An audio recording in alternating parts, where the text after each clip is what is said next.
Labda ungejitambulisha kiongozi. Mimi naitwa kwa jina Omari na Mtaga.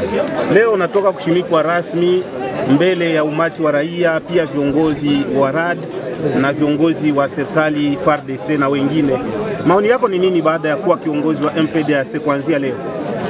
Maoni ya kwanza ni shukurani sana kwa kuona kiongozi mkuu alituacha na tukaingiliwa na siasa za kubomoa nchi, lakini tulivumilia, tukachunga watoto hadi wakati tunafika kwa wakati sawa huu wa kushimika uongozi itakuwa ongoza kwenye hayati General Lukumeta aliachia, na kwenye tupo kwa leo. Tunashukuru sana kuona tunafika sawa muda sawa huu, kwa juu tuko kwenye mapambano.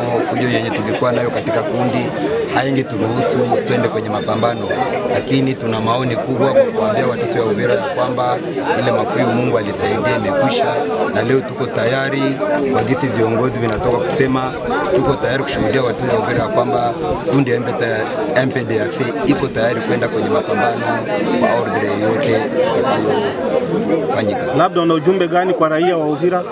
Ujumbe nayo kwa raia wa Uvira, waache kutishwa na marezo sosio ya adui.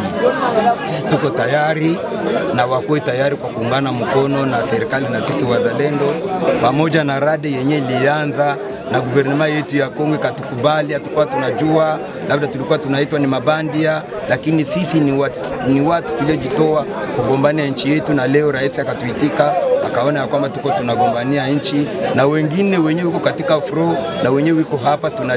Tunashukuru sana kwa kipindi sawa hiki kwa MPDAC nafanya wajue tukutane wenzetu katika fro. Tunakushukuru. Asante.